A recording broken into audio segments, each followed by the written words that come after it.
These forces must respond to Iraq's commander-in-chief and not to Iran.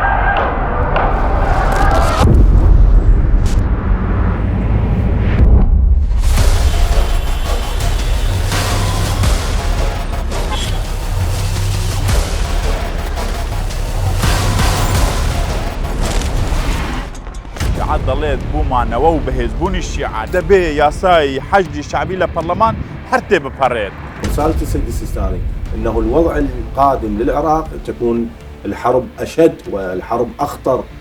والامريكان هذا المرة هددوا كثيرا. وقانون الحشد الشعبي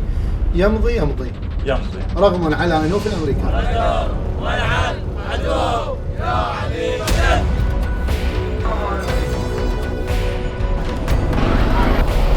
وأمريكا داعم لإسرائيل وداعم الإرهاب وداعم لداعش وداعم الحركات المنحرفة. شك درابة أحزاب سياسي معناه واد سلطة ودصلات ودولة درابة أحزاب سياسي. سكردنا سر قانوني حج شعبي العراق هشتا ماويتي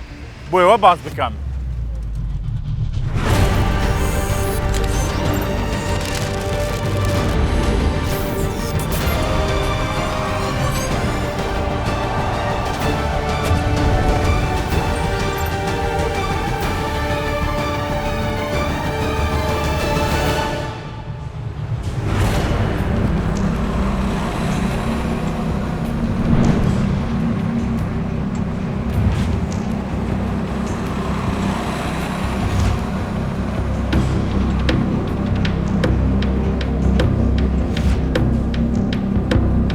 امرو عراق آوات ديانا ديماني كينارو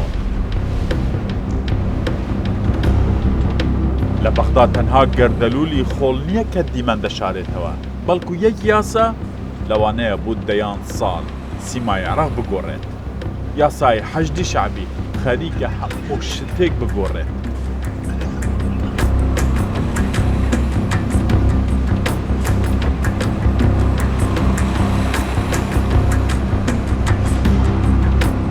هشتا لرگا دایم برو بغدا ام دیمنمان لدوای ناوچه آمرلی بینی گنجا کان شیعه مذهبن لبر چلی امام حسین جلی رشیان پوشیوه بریاره بپی بچن بو کربلا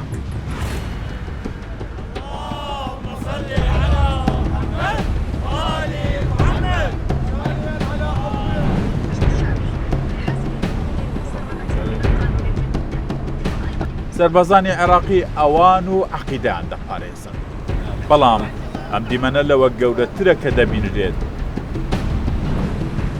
کاتێ ئاڵای حەشدی شعبی نوێ و گەورەتر دەردەکەوێت ئاڵای هەموو دەوڵەتی عێراق وا وردە لەسەر ئەو هەمەرانە لە نێو دەچێت کە بڕیارە بپارێزن ئێدی ڕەنگە ڕۆم بێت كي لعراق بالا دستا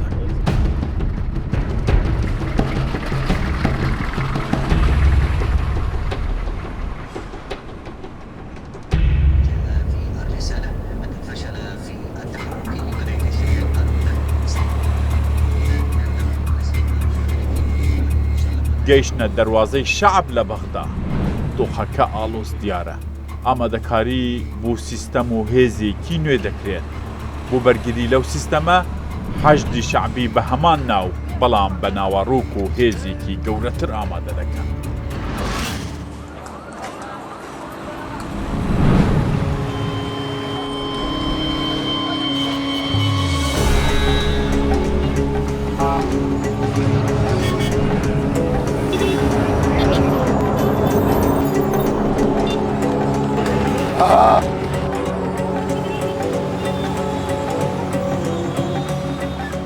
تاوەکو ئەم دووخە باشتر ڕوون ببێت و لێڵی لەسەر نەهێڵین دەبێ بە شەقامەکانی بەغدادا بڕۆین تا بگەین بە پەرلەمانی عێراق لای ڕەسافەت دەبڕین هەر هێزی سەربازی دەبینین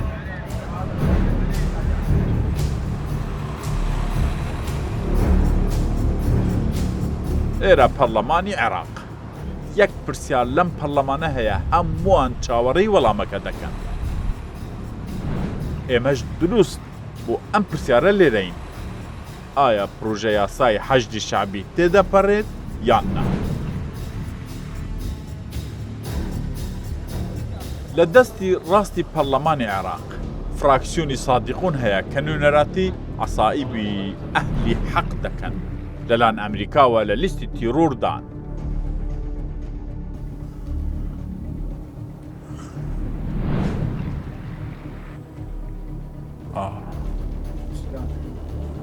ئەو فراکسیۆنی ئەوها زیاتر ناسراوە سادیقون عنی عەسائیب ئەهلی حەق قەیس خەزعەلی سەرۆکاتی دەکات ڕئیسی کوتلەیان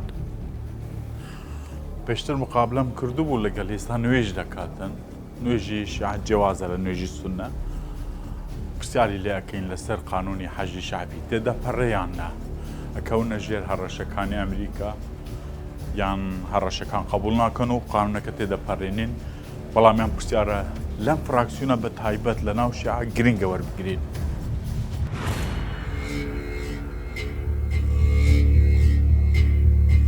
حەبیب حەلاوی سەرۆکی ئەو فراکسیۆنەیە لە پەرلەمان لەسەر دەستوری مەزهەبی شیعە نوێژ دەکات. پێشتر ئەم پیاوەم بینیوە زۆر بە توندی هێرشی کردە سەر ئەمریکا. ئەم جارە زۆر بێمنەتانەتر هێرش دەکاتە سەر ئەمریکا.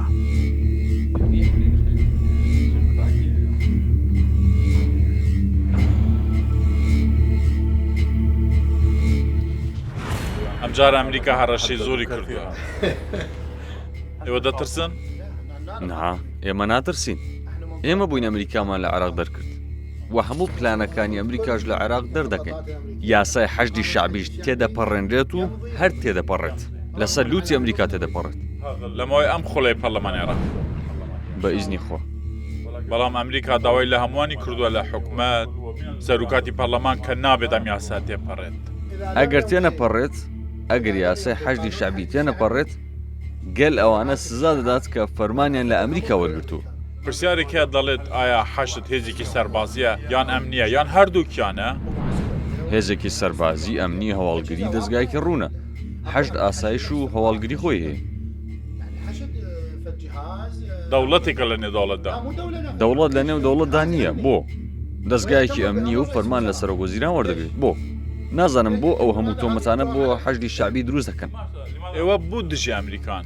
لەبەر ئەوەی دەمانەوێت ڕیشی ئەمە بە خوێنمان سوور ببێت و بگەین بە حوسێن. ئەم ئومێدەش بەجێ نایەت مەگەر تەنیا بە شەڕکردن دەستی مرۆڤ دڕندەکان بەدیدێت. ئەویش ئەمریکیەکان. بەڵام دەڵێن ئەمریکا عێراقی ڕزگار کرد ئێوەی لە سەدامی ڕزگار کرد و ئەمە بە هاتنی ئەمریکا بەدی هات.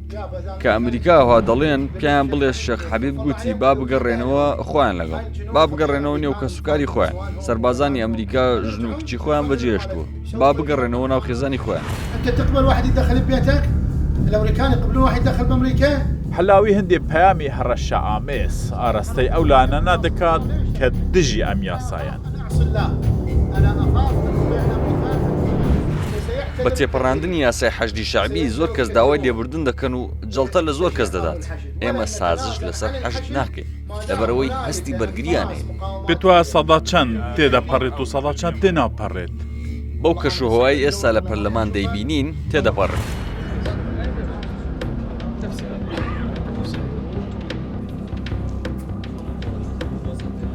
لژنەی ئاسایش و بەرگیری شوێنی ئامادەکردنی یاسای حەشدی شەعبیە بوو نێوهۆڵی پەرلەمان. لەسەر ئەم مێزە زیاتر لە 10 کۆبوونەوە بۆ ئامادەکردنی 18 مادای نوێ یاساکە کراوە. بە گوێرەی پرۆژە یاساکە حەشدی شەعبی لە هەمان کاتدا ڕۆلی وەزارەتی بەرگیری ناوخۆ و دەستگای هەواڵگیری عێراق دەبینێت. دژبەرەکان بە ئاشکرا دەڵێن حەشد دەبێتە دەوڵەتێک لە نێو دەوڵەت. بەڵام لە نێو لژنەکە هیچ دەنگێک لە دەنگی پەرلەمانتارە شیعەکان بۆ پشتگیری یاساکە بەرزتر نییە. بەشێکی ئەم پەرلەمانتارانە فەرماندەی لیواکانی نێو حەشد بوونە و ئێستا لە پەرلەمان بوو بەهێزترکردنی حەشد لە ڕووی یاسایی دارایی چەک و دەسەڵات کار دەکەن. مەهدی ئامرلی یەکێک لەوانەیە پێی وایە ئەمریکا پلان و نیەتی هەمان سیناریۆی ڕوخانی ئەسەدی لە سووریا بۆ عێراق هەیە. بۆ ئەمریکا لەوە تووڕەیە. ئەگەر ئێمە لە ڕاست و چەپ کار بکەین بەڵێ ناتوانین ئیدارەی دڵە بکەین ئەوە عێراقە تۆمار دەکەی بەڵێ ئەگەر سەری دەوڵەتانی دراوسێ بکەین ئەوە وڵاتی ئێمەیە و ئێمە خاوەنی بڕیاری با دلیلێکت بۆ باسکەم لە سووریا لە 2016 2017 و 18 لەوێ 130,000 حەج هەبوون و پێکهێنرا دوای ڕزگار بوون پاکردنەوە و سەقامگیری حەجدیان هەڵوەشاندەوە کە حەجدیان هەڵوەشاندەوە ئەنجامەکەی ئەوە بوو سووریا ڕووخا ئەوەی لە سووریا ڕوویدا ئێمە وا سەیری دەکەین کە ئاسایشی ئەو دوو وڵاتە هاوبەشە ئێستا ئێمە لە چوارچێوەیەک داین دەزانین و هەز بەو هەڕەشانە دەکەین کە هەن خوا نەکات ئەگەر هەڕەشە لەسەر باکوور ڕوویدا لە کەرکووک زاخۆ هەولێر و دهۆک لەلایەن تورکیاوە یان سووریا ئێمە دەستەوەستان بوەستی ئەمریکا ئەگەر ئاقڵ بن دەبێت بەرگری لە یاسای حەج بکەن هیچ مەترسێک لەسەر عێراق هەیە ئێستا دەستی وەردانی تورکیا هەیە و نمونەش لە باکووری عێراقن ڕاستەیاندا ئێمە لە ناوچەکانی ئێوە نیگەرانی لە هەولێر و سلێمانی و دۆهۆک و زاخۆ دەستی وەردانی تورکیا هەیە هەر لاوازیەک لە دەوڵەتدا هەبێت خوا نەخواستە چونکە ئەوان پلانیان هەیە دەسوەردان بکەن بۆ ڕووخاندن ئەم یاسا تێدەپەڕێت بە ئیزنی خوا تێدەپەڕێت ئەگەر تێنەپەڕی تێدەپەڕێت بە ئیزنی خوا بەس ئەمریکا چاوەخۆ لەسەر عێراقیەکانی سۆر کردوتەوە چاو سوورکردنەوە هەش بێت ئێمە دەزانین کە ناترسین لەوەی کە چاویان سوور بێت یان سپی لە تەنیش من پیاوێک دانیشتووە لەلایەن ئەمریکاوە ناوی خراوەتە لیستی سزای نێودەوڵەتی ئەمە قسەی خۆیەتی ئەو ئەبوو جەعفەر شەبەکیە پێش ئەوەی ببێتە پەرلەمانتار فەرماندارێکی باڵای حەشدی شەعبی أن البسيج والحج الشعبي له القدرة هێزی بەسیج و حەشدی شعبی توانایان هەیە دۆخەکە بگرنە دەست کاتێ دەوڵەت دەکەوێتە مەترسیەوە بۆچی؟ چونکە هێزێکی عقایدین هێزێکی عقایدین ئەمڕۆ ئەگەر هێزی پێشمەرگە لە هەرێمی کوردستان دەرچوو من دڵنیام کە لە هەرێمی کوردستان لە ڕووی ئاسایشەوە تووشی گرفت دەبێت بۆچی؟ چونکە پێشمەرگە هێزێکی عقایدیە و باوەڕی بە قەزەی کوردی هەیە لأنه البيشمركة قوة عقائدية تؤمن بالقضية الكردية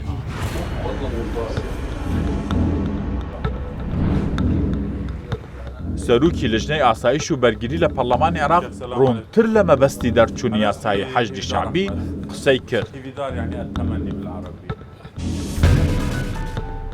پێ دەچێت باشتر هەست بە مەترسیەکانی سەر دەسەڵاتی شیعە بکات کاتێک گوتی حەشد گەرەنتیمانەوەی شیعە و حکومەتی عێراقا کە شیعە بەڕێوەی دەبن نوێنەری بالوسخانەی ئەمریکا کە هات پەرلەمان و لەگەڵ حکومەتیش کوبەوە چ داواکاریان هەبوو داوایان کرد ئەم یاسایە دەرناچێت بۆچی؟ بۆچی بیانوەکانیان بێبنەوان و ڕاستنین و دەڵێن حەشت گرێدراوی ئێران و فەسائیلەکان لە خۆ دەگرێ و دایان پارێزێت قسەی دیکە کە دەڵێن حەشت ڕێکخراوێکی تیرۆریستیە بۆیە نامانوێت ئەم یاسایە دەربچێت چونکە ئێرانی تێدا دەپارێزرێت منیش باوەڕم بە ئەمریکانیە ئەمریکا پاڵپشتی ئیسرائیلە پاڵپشتی تیرۆر و داعش و گروپە لادەرەکانە الخەوف جدی بێنەوە لە عێراق ئایا مەترسیەکانیەوە جدین کە شتێکی ئەمنی نەخوازرا و لە عێراق ڕوو دەدات؟ بەڵێ بەڵێ ئەوە چییە؟ ئەگەر داعش زانی یاسای حەشت دەرناچێت و حەشت لاواز دەبێت دێتەوە عێراق هیچ مەترسیەکی جدی لە عێراق لەسەر شیعە هەیە؟ بێگومان باوەڕمان بەنە بە ئەمریکا و نە بە ئیسرائیل نییە بەڵێ ئەو مەترسیە هەیە مەترسیەکە هەیە ئەمڕۆ دەیانوێت بە هەموو ڕێگەیەک لاوازی بکەن شیعە لە عێراق بەڵێ بەڵێ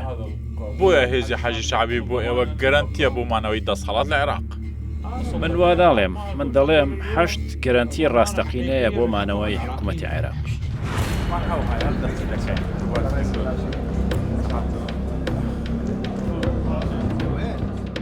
دکتۆر موسەنا ئەمین سێ خۆ لە ئەندامی پەرلەمانی عێراقا زۆر بەڕاشکاوانە بەبێ هیچ ترسێک دژاتی خۆی بۆ ئەم پرۆژە یاسایە پێشان دەدا کاتێک دەڵێت چۆن دەنگ بە یاساک بدەم دەوڵەت بخرێتە دەست گڕوپی چەکداری ئێمە هەر لە سەرتاوە لەگەڵ قانونی حەشد نەبووین بۆ هێزێک یعنی لێرەیە من ڕەنگە تاکە پەرلەمانتار بووم کە من لە ناو پەرلەمان دژێ و قانونە قسەم کرد ئێشەش من هەر دژێ و قانون بۆ قسێکی جوانە حەشد بۆ ئەو دروست بوو کێشەیەک چارەسەر بکە کە کێشەی تیرۆرە بەشدار بێ لە چارەسەرکردنی کێشەی تیرۆر نابێت تۆ چارەسەرێک بە کێشەیەکی تر چارەسەر بکەیت کێشەکەی تر چییە؟ کێشەکەی تر ئەوەیە سیلاح چەک بچێتە دەست گروپەکان بچێتە دەست ئەحزاب بچێتە دەست هەندێک مەرجعیاتی سیاسی و مەذهبی و ئەوانە بچێتە دەست غەیری دەوڵات ئەم سەرنجەی ئێمە سەرنجێکی تایفی نییە دەیانەوێت بەرگێک قانونی بدەن بە کیانێک عێراق پێویستی پێی نییە بەڵکو و مەترسیدارە لەسەر دووشت یەک دەوڵەت سازی دووهەم دیموکراسیەت ئێمە پێمان وایە هەر چەکێک حزبێک حکمی لەسەر بێ ئەو چەکە دژە لەگەڵ دیموکراسیەت و سەقامگیری و دەوڵەت سازی لە پێشمەرگەوە دەست پێ بکە پێشمەرگەی حزبی یەکێتی و پارتی بێ پێشمەرگەی کوردستان نییە پێشمەرگە ئەو هێزەیە گرتووی ئێستا بڕیارە دروست کرێ ئەوە ئەتوانی ناوی بنەی پێشمەرگەی کوردستان ئەما چەک درا بە ئەحزابی سیاسی معنای وایە سوڵتە و دەسەڵات و دەوڵەت دراوە بە ئەحزابی سیاسی معنای ئەمە و کاتە هەموو منطقەیە کە بێتە دەوڵەتێک بۆ خۆی و خاوەنی چەکی خۆیەتی و خاوەنی پارەی خۆی دەنگ نادەی بۆ قامەش و ئاقام بێگومان نەخێر ئەمریکا تەنیا پەیامەکانی خۆی لە دژی ئەم پروژە یاسایە بە حکومەت و سەرۆکاتی پەرلەمانی عێراقی نەگەیاندووە بەڵکو بە فراکسیۆن و پەرلەمانتارانیشی گوتووە هیچ کەسێک لە دەستگای ئەمریکا بوو مەفروضیشەوە بۆ ئەمریکا هەندە زەخم دەکات بۆ زەختەکەی ئەمریکا چییە؟ ئەمریکا بڕیارێکی داوە لە ناوچەکە گۆڕانکاریەک دروست بکە بە مەسلحەتی بەرژەوەندی ئەستراتیژیەکانی خۆی بە پێوەی ئێمە لە ئەمریکەکانمان بیستووە پەیامەکانیان گاندووەتە سەرۆکایەتی پەرلەمان گاندویانەتە فراکسیۆنەکانی وەکو ئێمەش حتا دوێنێ من تەلەفۆنیان کردبوو من گاندویانەتە سەرۆک وەزیران ئەڵێن ئێمە ئەچینە قۆناغێکی تر لە مامەڵە لەگەڵ عێراق گەرە و یاسایەتێت پێم وایە برایانی ئێرانیمان ئەبێلەوە تێبگەن کە ئێمە یعنی وڵاتێکی دەیان ساڵە لە ناو خوێن و برین و ئازار و کێشە ئەژین ئێسش کێشەی زۆر سەرەتاییمان چارەسەر نەبوو لە عێراق ئاو کارەبا یعنی ژیان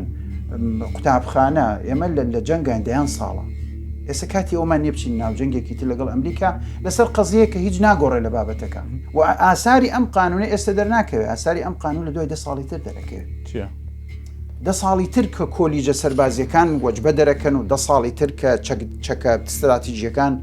ئەکڕێن بۆ حەشد و خرێنە دەست خۆیان و 10 ساڵی تر کە هەواڵگری حەشد پێشەکەوێ و ئەبێتە مواسسەیەکی مەسەلەن متەکامل و جێگیرتر ئەو کاتانە ئەم قانونە ئەسەرەکەی دەرەکەی پەرلەمانی عێراقمان لە نێو هەڕەشەکانی ئەمریکا و پێداگیری لە ئەنی شیعە بوو تێپەڕاندنی پروژە یاسای حەشدی شعبی بەجێهێشت دەچینە کەربەلا هەوێنی شیعەگەراتیە لەوێ لە خەڵ دەپرسین ئەوان چۆن بیر دەکەنەوە هەرکە گەیشتنە کەربەلا ئامادەکاری تەواو دەکرێت بۆ چلەی ئیمام حوسەین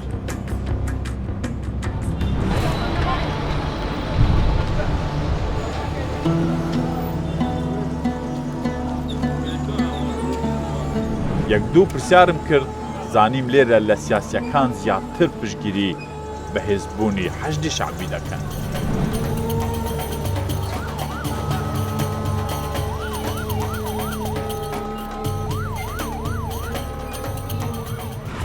من لە کەربەلام شیعەکانی کەربەلا و عێراق بە منیان گوت لە عێراق دەبێت دوو لایەن زۆر بەهێز بن شیعە لە ناو عێراق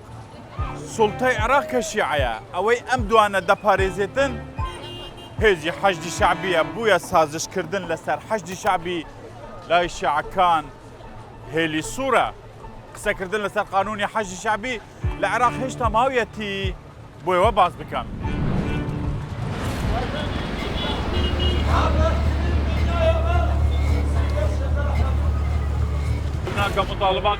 داواکاری هەیە حەش هەڵبۆشێننەوە ئێوە دەڵێن چی؟ حەشت کەسی ئێمەن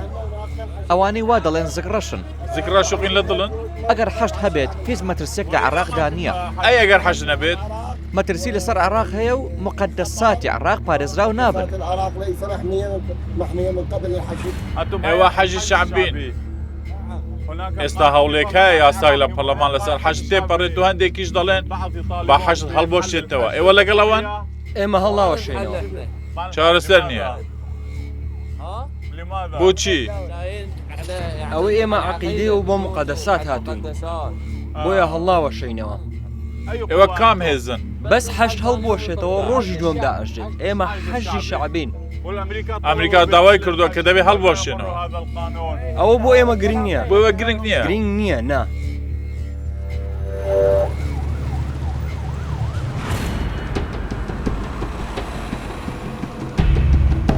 زانیاری هەیە شیعەت ترسی جدیان هەیە لە هەبوونی پلانێک کە بەڕێگاوەیە ئەویش لێدانی گورزێکی کوشندەیە ئێستا لە هەموو کات زیاتر شیعە کار دەکەن کە چۆن ئەم پلانە بوەستێن بۆ ئەوەی تەواوی وردەکاری ئەو هەڕەشانە بزانین دەچینە ناوچەی جادریە لە بەغدا دروست دەچینە مەکتەبی سیاسی عەسائیبی ئەهلی حەق قەیس خەزعەلی سەرۆکاتی دەکات نایشارنەوە کە تا پێیان دەکرێت دژی ئەمریکا وەستاون و دەوەستن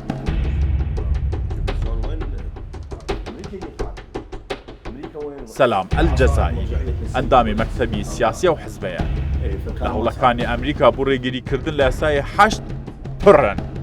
بەڵام دەزانن هەناسەدانی ئابووری عێراق لە دەست ئەمریکادایە تۆ دەزانی دەستێوەردانە ناحەقیەکانی ئەمریکا و کۆنتڕۆڵکردنی هەموو جنگەکانی دەوڵەت وەک داهاتی نەوت بانکی ناوەندی و ئەو سزایانەی ماوە دەیخاتە سەر بانکەکانی عێراقی بێگومان ئەمە دەوڵەت لاواز دەکات وا دەکات لە ڕووی ئابووریەوە گرێدراوی ئەمریکا بین بۆیە ئەمریکا لەگەڵ عێراقێکی بەهێزدانیە ئەمریکا ئەزمموی هەیە لەگەڵ ئێران لە بابەتی سوپای پاسداران ئێران و هێزەکەی بینیمان لە شەڕی 12 ڕۆژدا ئێران چۆن توانی وەڵامی پەلاماری ئیسرائیل بداتەوە و ناچاریان کردن دەست بە گفتوگۆ بکەن بۆیە نایەنەوێت ئەو ئەزممونە لە عێراقیش هەبێت أما في العراق فهم لا يريدون هذه التجربة. هیچ مەترسیەکتان هەیە کە عێراق ڕوو بەڕووی شەڕی دەبێتەوە دەتانەوێت پێش شەڕەکە بکەون خۆتان ئامادە بکەن یاساک بۆ حەجی شەعبی تێپەڕێنن تاوەکو هیچێک دروست بکەن ئەوان دەیانەوێت حەجری شەعبی هەڵبوەشێننەوە تاوەکو عێراق لاواز بکەن ڕەنگە دوای ساڵێک یان چەند مانگێکی دیکە ئیسرائیل خۆی ئامادە بکات بۆ لێدانی عێراق سەلام ئەلجەزائیری لەم گفتوگوێدا پەیامی گەورە مەرجەعی باڵای شیعە لە عێراق و پەیامی ئیران لەسەر مەترسیەکانی دەهات و ئاشکرا دەکات کە بە بڕوای ئەوان زۆر لەوەی داعش مەترسیدارترن ئێستا مەترسی لەسەر حکوومەتی عێراقەیە و پیلانگەڕی لەسەر حکوومەتی عێراقەیە و تێبینیەکەیە دەمەوێت زۆر بە ڕازگۆیانە قسەی لەسەر بکەم دوای شەڕی 12 ڕۆژە دەنگی سونەکان و کورد لە عێراق بەرز بوونەتەوە و هەڕەشە دەکەن ئەمە زۆر مەترسیدارە ئەی کورد ئەی سونە پشتی خۆتان بە ئەمریکا و ئیسرائیل مەبەستن پشتی خۆتان بە حکوومەتی مەرکەزی ببەستن بۆیە لەسەر برایانی کورد و سونەیە کە بیرکردنەوەی تائیفی سەر لە نوێ دروست نەکەنەوە و نەگەڕێتەوە پەیامی سەید سیستانی ئەوەیە کە ئەوەی لە داهاتوودا ڕوبەڕووی عێراق دەبێتەوە زۆر مەترسیدارتر و دژوارترە لەو فتوایی جیهادیدا بۆ شەڕی داعش ڕەنگە شەڕەکە توندتر و مەترسیدارتر بێت چونکە دەیانەوێت لە هەبوونی ئێمە بدەن خۆتان بۆ ئەم شەڕ ئامادە کردووە بە ئیزنی خوا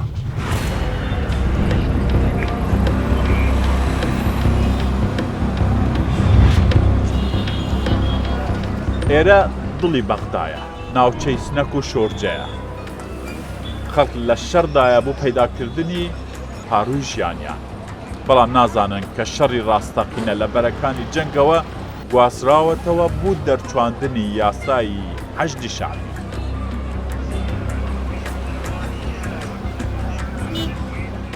ڕەنگە ئەم شەڕە ببێتە بارێکی گران لەسەر شانی عێراقیەکان